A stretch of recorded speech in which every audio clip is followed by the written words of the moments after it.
This is Andrew from Dead Karma, and you're listening to the Brutally Delicious Podcast.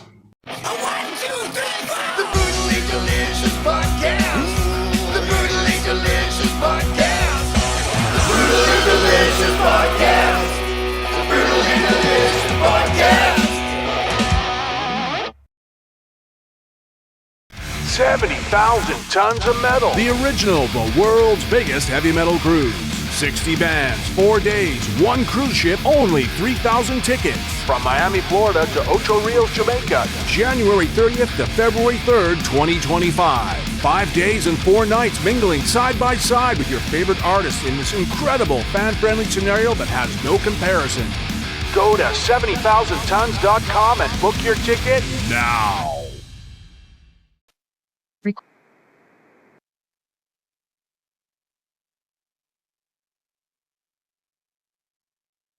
Hey. Hi there, how you doing? Good, how are you, my friend? Pretty good. My power's been out almost all day, so I'm running on battery, but we should be good. Is it a storm or just something in the neighborhood? We had planned electrical work. It was supposed to be done in the morning, and it's, running late. It's always that way, right? Yeah, is how it is, but we'll make it work. Perfect. So we can just jump right in if you want. Sure. Dead Karma. I was not familiar till I heard from Curtis here and really dig it. I mean, that first song, not The Purge, the one before that. Space Camaro. That's the one that drew me totally in, right? It got me like, hey, well, maybe there's something to this. But when you got to The Purge, damn, that's a great song. Thanks, appreciate it. That was actually the first one. Oh, sorry, go ahead. No, please. That was the first one The Purge was the first one we wrote, so we were kind of just sort of feeling it out, and it was actually a holdover from a previous band that I wrote with our now former guitarist. So we were kind of feeling it out with that one, but it's I like it still. It's heavy, it's fun to play, a little angry. Yeah, more so than the other 3 songs, I think, right? Yeah, definitely has a different attitude to it.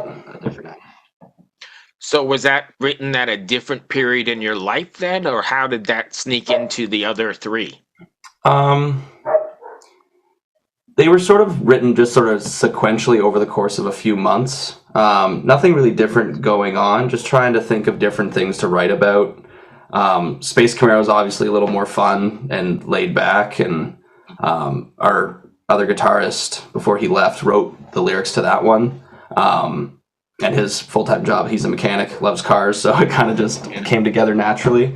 I sort of go between pulling on personal stuff or, my background is like a history teacher. So my stuff's probably a little less fun than his just based on my background. So The Purge was definitely heavier pulling on that. And it's probably heavier in the lyric content too, right? Than the other 3?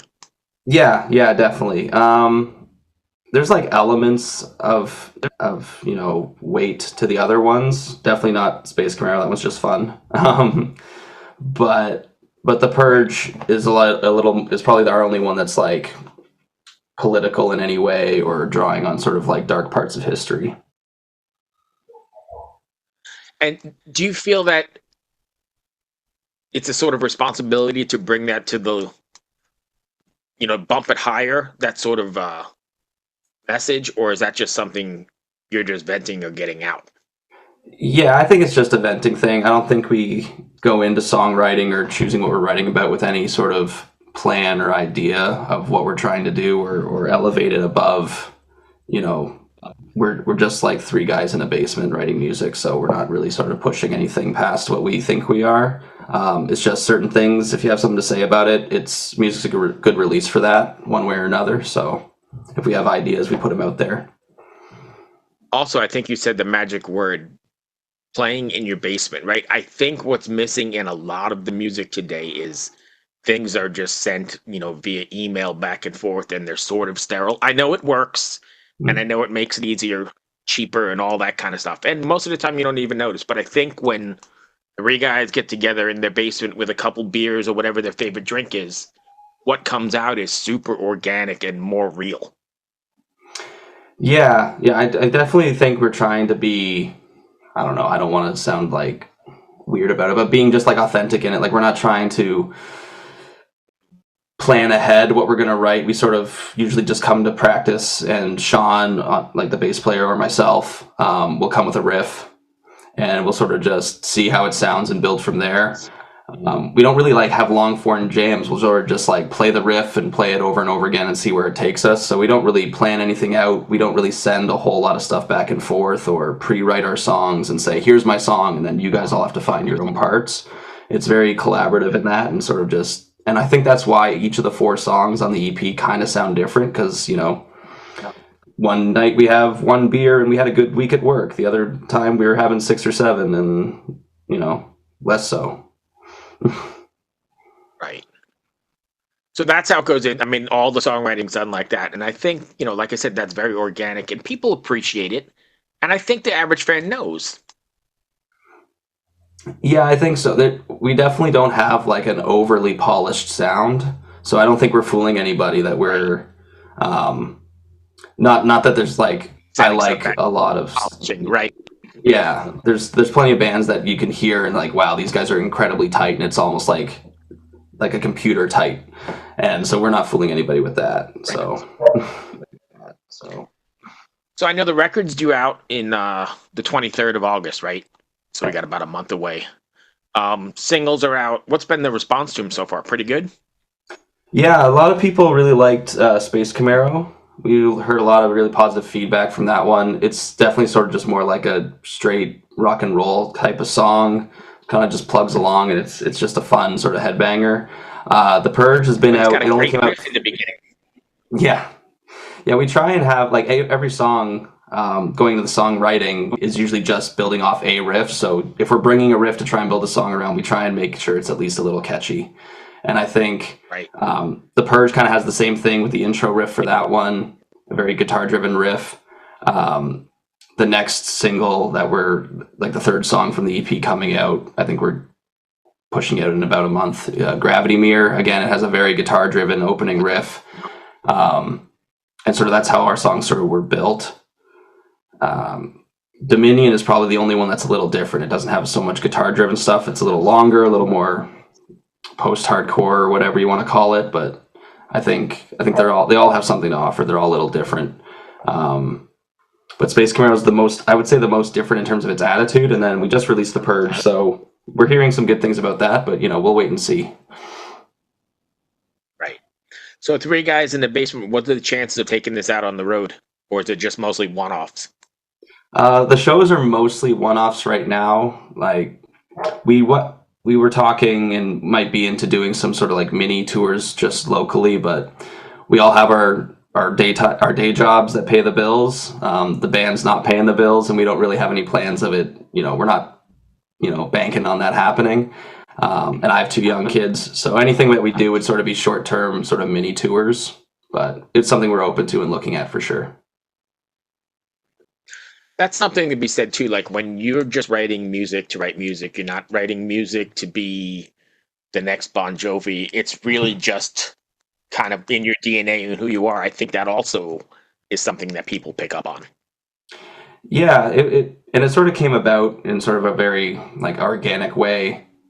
We keep both using that word, but we were just sort of hanging out. The first band, we sort of just had a bunch of Queens of the Stone Age covers and sort of wrote some stoner rock stuff, and then that band kind of fell apart. So we were starting this new one and had some covers, but then we wrote a couple of our own tunes just because, we took it to the next step and like, hey, if we're writing stuff, we might as well play some shows. And then we played some shows and they went really well. We're like, well, if people like it, maybe we should record it. So there was never like a plan of what we're going to do. It was, if we played our first show and it was embarrassingly bad, that would have been it. But it went well. And so It's just been one thing after the other. Nice. Anything planned for the near future? We have one show coming up next month. Summer's a bit busy for everybody. But we have another show coming up in July. And then around the EP release, we're trying to get some shows together. We played with a fair few bands that aren't in our local area, so either having some like home and away stuff where we travel to them and they travel here, and try and help both sides out, sort of spread their area of fans. So if you're not touring, then are you one of those bands that's always writing? A little bit. I wouldn't say that we're writing too much. We have the EP with 4 songs. We have about 5 new ones done already. We're hoping to get into the studio to record either another EP or push it to a full length at some point later in the year. But pretty much like everything we're doing, it's kind of just seeing how it goes. If we get a lot of shows, we'll play a lot of shows. If we're not getting a lot of shows for a given stretch of time, then we'll be writing more. And it's sort of just, as long as we're playing music, we're enjoying it. Fair enough. And if fans want to find you, how do they do so? Instagram's usually our most active platform. Dead Karma Music or Dead Karma Band. Facebook, same deal, Dead Karma Music. We have our Bandcamp up. You can find us there. And although I don't ever use it, we are on TikTok for the young kids, but I don't use it very much. I can't get the hang of it. I'm on there too, but I don't use it much either. Yeah, it's just sort of one of those platforms where like it's there. There's so much there. I should try, but I'm not with it. There's a lot of. It's going to be difficult to scream above all the noise on there, though. I think. Yeah, no kidding. I was trying to think of trying to take a different approach, and it might be you mentioned the riff to Space Camaro. I might just do little short clips on how to play our riffs and see if people like that. And be like, everyone likes that sort of more intimate, guitar lesson style stuff on some of those platforms. So it might be something to do. And just teach how easy our riffs are, but they sound good. Oh yeah, absolutely. Did I miss anything you want to cover? I don't think so. Just appreciate the conversation. Thanks for having me on, Bruce. It was good talking to you. No problem at all. I appreciate you taking the time as well. Good luck with the singles. Hopefully the Purge catches on, because I was digging that one.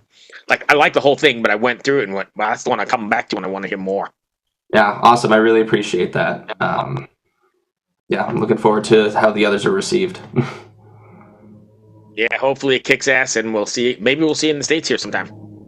We'd love that. That'd be great. It makes sense. I know it's. Yeah. We'll definitely find the time if we can make it work, for sure. Awesome. Be well, my friend. All right. Take care, Bruce. Cheers. Bye. All right, bye.